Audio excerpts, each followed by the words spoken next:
तो मैंने कहा ऐसे हम लोग उसको मैथमेटिकली डिनोट करते हैं। आज के बाद आपको ऐसा mod of vector A B दिखा, mod of vector A B का मतलब होता है उस वेक्टर का मैग्नीट्यूड। ये नोटेशन है सिर्फ। कंसेप्ट क्या है कि वेक्टर का मैग्नीट्यूड कैसे रिप्रेजेंट करते हैं, उस वेक्टर को रिप्रेजेंट करने वाली जो सेगमेंट है उसकी लेंथ को हम लोग उसका मैग्नीट्यूड रिप्रेजेंट करती है लेंथ। तो आपको mod of vector A B दिखा तो आप उसको इक्वल टू ए बी लिखें। ए बी मीन्स लेंथ है। दो ही चीज़ों का खेल है और दूसरी चाहिए डायरेक्शन। तो आपको ऑब्वियस दिखा कि mod of vector vector A B, तो that shows the direction of the vector is from A to B. अब क्या है, इस दुनिया में बहुत सारे ऐसे चक्करलस लोग हैं, बहुत मुजोर लोग भी, इंडिया में तो बहुत सारे मुजोर लोग हैं। मैंने बोला direction of vector A B is from A to B, तो वो लोग घूम घाम के ए टू बी, ऐसा नहीं है ए टू बी। मतलब इसलिए बिलीव करिए, ऐसे मुजोर लोगों के लिए किताब में क्लियर कट लिखा हुआ है the direction of vector A B is from A to B along the line A B, कि उस लाइन के अलोंग स्ट्रेट। अच्छा, ऐसा कहीं भी ऐसे घूम घाम के वेक्टर कहीं नहीं आता, स्ट्रेट ही वेक्टर रहता, समझे? ऐसे डायरेक्ट, इसलिए तो बोला ना डायरेक्टेड लाइन सेगमेंट से रिप्रेजेंट होता है वेक्टर। अच्छा, उसके बाद मैंने कहा तीन चीजें आपको वेक्टर के नोटेशन में और याद रखेंगे। वेक्टर ए बी है ना, तो this A is called the point of application. यहां पॉइंट ऑफ एप्लीकेशन के अलावा इसको इनिशियल पॉइंट भी बोलते हैं। आप देखिए, बाकी टीचर इसमें कोई काम नहीं करते, मैं तो खुलेआम बोलता हूं ये बात। आपको पढ़ा दिया वेक्टर, आप मैंने कहा होशियार हुए जिसकी टर्मिनोलॉजी भी बहुत स्ट्रांग है। तो आपको छोटे छोटे पॉइंट याद रहना चाहिए। This is called the point of application और even it is called the initial point. B is called the terminal point, जहां पर वेक्टर क्या हो गया, टर्मिनेट हो गया। कोई लाइन नहीं होती है, वो डायरेक्टेड लाइन सेगमेंट होती है, क्योंकि फिक्स मैग्नीट्यूड होगा, इनफाइनाइट मैग्नीट्यूड किसी का नहीं होता। और दूसरा, जिस लाइन के अलोंग वेक्टर होता है, सुना मैंने क्या बोला, जिस लाइन के अलोंग वेक्टर होता है, this line is called the line of action of vector. तो वेक्टर में आपको इनिशियल पॉइंट आना चाहिए, किसको कहते हैं, टर्मिनल पॉइंट किसको कहते हैं वो पता होना चाहिए, लाइन ऑफ एक्शन क्या होती है, वेक्टर का मैग्नीट्यूड क्या होता है और कैसे डिनोट होता है, और कौन रिप्रेजेंट करता है वेक्टर का मैग्नीट्यूड, और वेक्टर की डायरेक्शन कैसी होती है, सब पता होना चाहिए। उसके बाद मैंने बताया नोटेशन। अब नोटेशन, अगर देखो हर वेक्टर एक डायरेक्टेड लाइन सेगमेंट से रिप्रेजेंट होता है, तो वो हर कंपल्सरी है ये कि हर वेक्टर कहीं से शुरू और कहीं पे खत्म हो रहा है।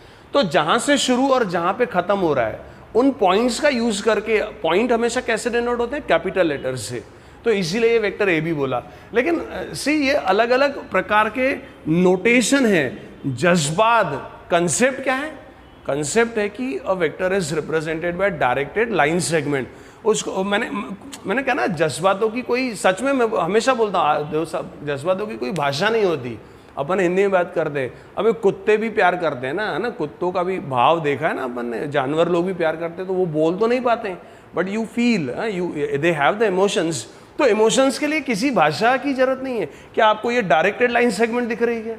हाँ या ना, ये डायरेक्टेड लाइन सेगमेंट है ना। क्या आप इसका मैग्नीट्यूड मेजर कर सकते हैं? कि हाँ, मेजर कर सकते हैं। क्या आपको इसकी डायरेक्शन दिख रही है? कि हाँ, लेकिन इसको आप सिर्फ महसूस कर सकते हैं। ये भी एक डायरेक्टेड क्या है, लाइन सेगमेंट है। बिलीव मी, ये एक वेक्टर है, इसका ये मैग्नीट्यूड और इसकी डायरेक्शन दिख, ये मैग्नीट्यूड है बोला, ये डायरेक्शन है उसकी।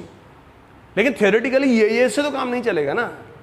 तो थियोरेटिकली इसलिए फिर नाम वाम दिए जाते हैं कि वेक्टर ए बी, कि ए से बी तक की length A B, magnitude A से बी तक की direction along the line of, along line A B, that is the direction. अच्छा, जरूरी नहीं कैपिटल लेटर से डिनोट हो, आप इसको ऐसे स्मॉल लेटर ए बार से भी डिनोट कर सकते। सी, मैंने कहा ना, नोटेशन मतलब वो तरीके होते हैं अलग अलग। मैं तो कितनी बार बोलता हूँ, अपन सांबर को कोई कोथिंबीर बोलता है, कोई धनिया बोलता है, कोई और बोलता है। हाँ, तेरे घर में तेरा हर्ष नाम नहीं है, तेरे घर में तेरा नाम क्या, सच्ची बता, बाल्या, टोनी, सोनू, गोलू, बोलू, ऐसा कुछ तो भी है। लेकिन जज्बात तो वही है ना, डायरेक्टेड लाइन सेगमेंट होनी चाहिए। तो स्मॉल लेटर से भी डिनोट होते हैं, जैसे मैंने ये लिखा है, इसको आर बार से डिनोट कर सकते हैं। आप चाहें तो ये वेक्टर क्या है, पी क्यू वेक्टर, ऐसे डिनोट होता है। अरे समझा मैं क्या बोलना चाहता हूँ? अच्छा, ये जरूर है लेकिन कि अगर वो एंड पॉइंट्स का यूज करके आप वेक्टर लिख रहे हैं तो कैपिटल्स में होना चाहिए, और अदरवाइज ऐसे स्मॉल लेटर, मतलब ऐसा वेक्टर नहीं होता जैसे ये अगर आर एस है तो ऐसा आर एस नहीं, ऐसा वेक्टर नहीं लिखा जाता। सिंगल है तो फिर स्मॉल रहेगा और दो मतलब एंड पॉइंट्स है तो फिर कैपिटल रहेगा। अब कुछ लोग ऐसा बोलते हैं कि सर फिजिक्स में तो हमने देखा है ऐसा फोर्स एफ बार कैपिटल भी रहता है और सिंगल भी रहता है। अरे देखा है ना, हाँ है ना, फोर्स कोई ऐरा गहरा मामूली मामूली वेक्टर नहीं है बॉस। फोर्स के लिए ही असल में हम लोग ये वेक्टर पढ़ रहे हैं। आप तो महान लोगों के लिए कायदे कानून नहीं रहते हैं, समझा। वो एक स्पेशल और खास वेक्टर है, वो स्मॉल सिंगल लेटर भी हो सकता है और कैपिटल भी हो सकता है। और अल्टीमेटली मैंने क्या, वो क्या है, नोटेशन है, नाम है उसका, किस तरीके से डिनोट कर रहे हैं वो है इंपॉर्टेंट है। कंसेप्ट और डायरेक्टेड लाइन सेगमेंट। अबे समझ रहा क्या, अबे समझ रहा क्या? अच्छा कितनी चीजें पढ़ाई मैंने आपको बताओ। अरे कितनी चीजें पढ़ा है मेरे भाई। अरे कौन सी नहीं पूछ रहा हूं, अभी तक कितनी चीजें पढ़ी आपने? 3। आपने पढ़ा स्केलर क्या होता है, फिर आपने पढ़ा वेक्टर क्या होता है, फिर आपने तीसरी चीज पढ़ी रिप्रेजेंटेशन ऑफ अ वेक्टर, कि वेक्टर रिप्रेजेंट कैसे होता है मैथमेटिकल। रिप्रेजेंटेशन इंपॉर्टेंट है। क्या आप ये लिखना चाहेंगे कि आगे का पढ़ा दूं? थोड़ा सा पढ़ा दूं। सी अभी हम लोग पढ़ेंगे अलजेब्रा ऑफ वेक्टर्स और हम लोग पढ़ेंगे टाइप्स ऑफ वेक्टर्स। ध्यान से सुनना। पहले टाइप्स ऑफ वेक्टर्स पढ़ लेते हैं और उसमें फर्स्ट है सबसे पहले नल वेक्टर। नल आपने वर्ड बहुत बार सुना है, नल मीन्स नथिंग। लेकिन वेक्टर में कितनी चीजें होती है? वेक्टर में होती है 2 चीजें, एक मैग्नीट्यूड और एक डायरेक्शन। तो a vector whose magnitude is null, a vector whose magnitude is null, null means what? 0। A vector whose magnitude is 0 is called a null vector. अब देखो यहां पर बहुत सारे लोग कंट्रोवर्सी करते हैं, कुछ यहां पे मतलब आर्ग्यूमेंट करते हैं। मुझे इस चीज़ का कन्फ्यूजन नहीं है। मुझे आज से याद है, आज से करीब 17-18 साल पहले मैं किसी जगह मेरे से किसी टीचर ने इस बारे में बहस करी थी। तब तो मैं नया नया ऐसी, समझा ना, ऐसी खिलता हुआ कली था नया नया क्लासेस लें, तब भी मुजोरी कर डाली थी मैंने। अच्छा क्या बोल रहा है? एक ऐसा वेक्टर जिसका मैग्नीट्यूड 0 है। अच्छा 0 मीन्स कुछ नहीं, इसका ना मैग्नीट्यूड तो है ही नहीं। अच्छा वेक्टर रिप्रेजेंट कैसे होता है? डायरेक्टेड लाइन सेगमेंट से। तो एक ऐसी नल वेक्टर को रिप्रेजेंट करने के लिए डायरेक्टेड लाइन सेगमेंट चाहिए, तो मतलब उस वेक्टर को रिप्रेजेंट करने वाली सेगमेंट की लेंथ कितनी चाहिए? 0। नहीं समझ रहा? अरे नल वेक्टर मींस मैग्नीट्यूड 0। और मैग्नीट्यूड कैसे रिप्रेजेंट करते हैं वेक्टर का? उस वेक्टर को रिप्रेजेंट करने वाली जो डायरेक्टेड लाइन सेगमेंट होती है उस सेगमेंट की लेंथ से। लेकिन इस वेक्टर का मैग्नीट्यूड तो 0 है, तो इसको रिप्रेजेंट करने वाली सेगमेंट की लेंथ तो 0 होगी ना। तो मतलब 0 होगी तो मतलब यहां से यहीं पे, मतलब उस ज्योमेट्रिकली नल वेक्टर कैसे रिप्रेजेंट होता है? एक पॉइंट से। अब सवाल उठता है कि वेक्टर में 2 चीजें होती है, एक उसका मैग्नीट्यूड और डायरेक्शन। तो कोई पार्टिकल डिस्प्लेस ही नहीं हुआ, वहीं का वहीं पे खड़ा हूं, न मैं डिस्प्लेस हो रहा हूं न किसी डायरेक्शन में जा रहा हूं, तो फिर ये वेक्टर कैसे हुआ? सी ज्योमेट्रिकली तो वेक्टर ऐसा ही है, जहां से शुरू हो रहा वहीं खत्म हो रहा। इसको रिप्रेजेंट करने वाली सेगमेंट की लेंथ भी 0 है, इसका मैग्नीट्यूड 0 है, और क्योंकि वो मूव ही नहीं हो रहा पार्टिकल, तो उसकी डायरेक्शन भी आपको दिखेंगी क्या? दिखेंगी नहीं, बट फिर भी ऐसे वेक्टर को नल वेक्टर बोला जाता है। अब सवाल उठता है कि फिर इसकी जरूरत क्या है, जब उसमें मैग्नीट्यूड भी नहीं है, उसमें डायरेक्शन भी नहीं है, इसलिए तो उसका नल वेक्टर नाम है। बट असल में मतलब you can not specify the direction of null vector. मतलब ऐसा लिखा गया है किताबों में कि null vector has no specific direction. मैं उसको फिर दूसरे तरीके से बोलता हूं कि null vector actually can be considered in any direction. आप उसको किसी भी डायरेक्शन में कंसीडर कर सकते। अब सवाल उठता है कि इसकी जरूरत क्यों है। तो मैं जो जरूरत अपने को जनरल लाइफ में 0 नंबर की है, वही जरूरत अपने को वेक्टरों की दुनिया में नल वेक्टर की है। जब आपने 5 एप्पल आपके पास थे और उसमें से मैंने 5 उठा लिए और किसी ने पूछा आपके पास कितने बचे या क्या बचा, तो आप वर्बली क्या बोलते हैं, कुछ नहीं बचा। तो वो कुछ नहीं को अगर मैथमेटिकली यूज करना है तो कुछ नहीं is represented by what, 0।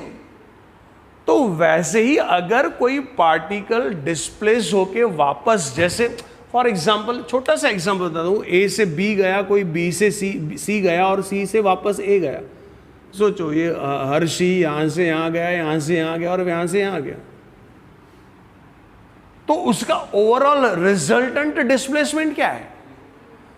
Resultant displacement 0 है। लेकिन आप इसको लिखते कैसे? Vector A B plus vector B C plus vector C A, ऐसे ही लिखते हैं ना।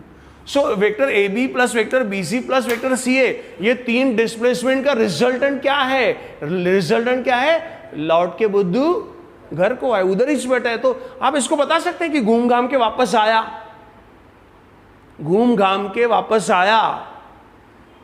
तो आप इसको मतलब जहां से शुरू किया था वहीं पे, लेकिन इसको थियोरेटिकली कैसे लिखें? आ रहा कि नहीं समझ? तो ये थियोरेटिकल रिप्रेजेंटेशन के लिए, चप्पल फट गई है लॉकडाउन में, इसको हम लोग क्या रिप्रेजेंट करते हैं? नल वेक्टर से, ओ बार। ज्यादा डिटेल में एक्सप्लेन नहीं करूंगा यार, बहुत थक जाता हूं मैं। A null vector means a vector whose magnitude is 0 and which has no specific direction. मैंने it means if it doesn't have a specific direction, that means it can be considered in what, any direction। किताबों में ऐसा लिखा गया कि it has no specific direction, मैं उसको बोलता हूँ कि it can be considered in any direction। भगवान तुम्हाला देव दिसते का तुम्हाला? पण परी तुम्ही असं बोलता ना कि वो हर जगह है।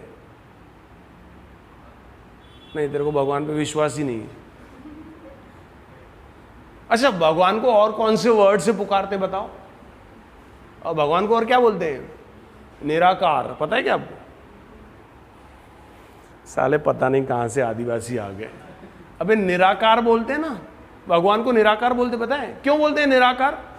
इसका कोई आकार नहीं है, कोई दिसते का तुम्हाला? Nothing, but still you feel ना एवरीवेयर। नहीं जमा? तो वैसे null vector has no magnitude, no specific direction, so it can be considered in any specific direction.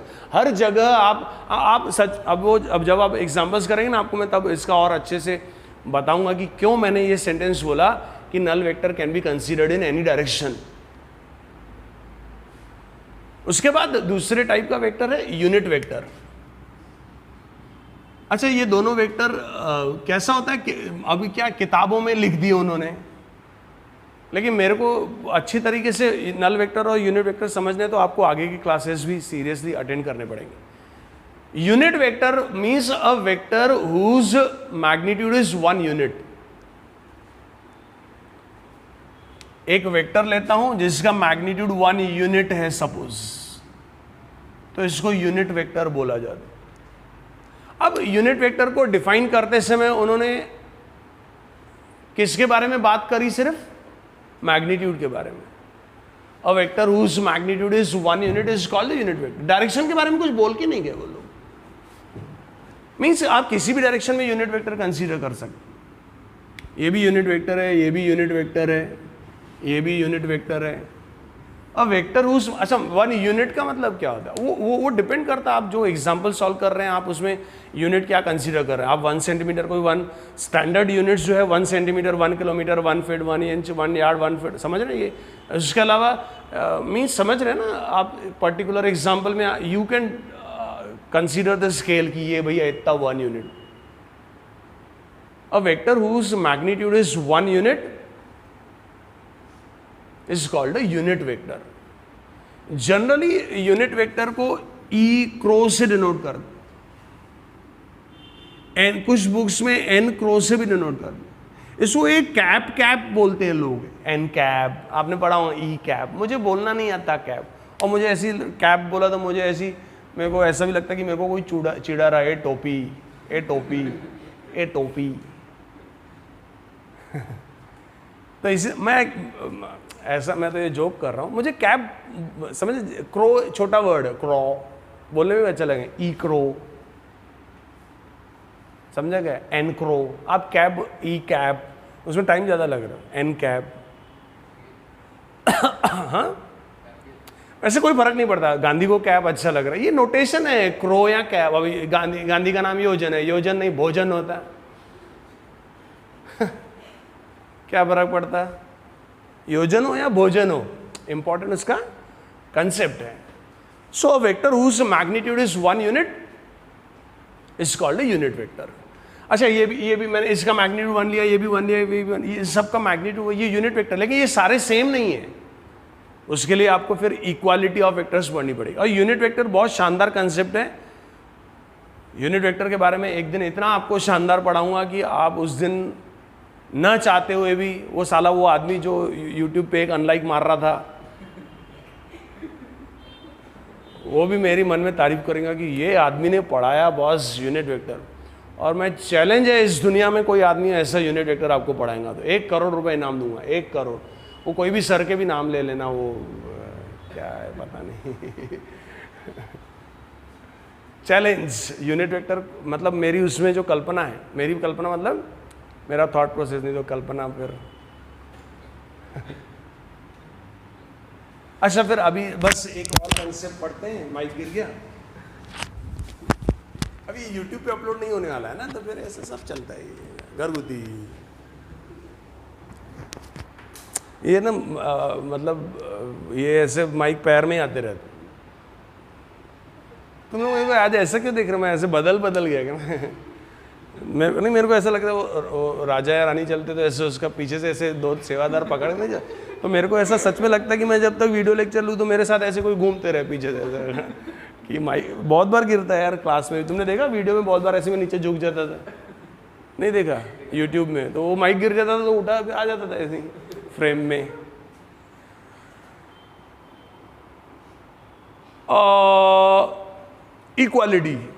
Equality of vectors.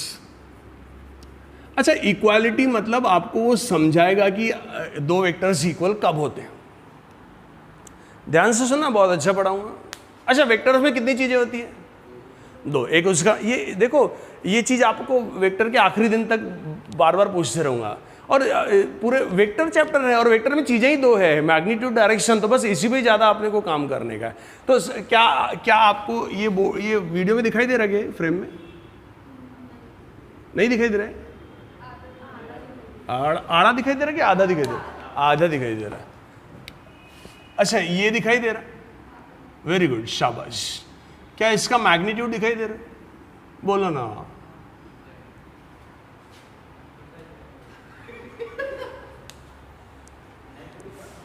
हाँ, दिखाई दे रहा ना? अच्छा, डायरेक्शन तो दिख रही, कैसी दिख रही डायरेक्शन? किसके वजह से? एरो की वजह से। और मैग्नीट्यूड कैसे दिखाई दे रहा? उस वेक्टर को रिप्रेजेंट करने वाली सेगमेंट की लेंथ। अच्छा, ये दूसरा वेक्टर दिखाई दे रहा क्या? अभी दिखाई दे रहा क्या? अच्छा, ये दिखाई दे रहा, क्या इनकी डायरेक्शंस दिखाई दे रही? अच्छा, क्या आपको ऐसा दिख रहा क्या कि इन दोनों की डायरेक्शन सेम है? क्या आपको दिख रहा है क्या कि ये इन दोनों का मैग्नीट्यूड सेम है? हाँ बोलो। हाँ,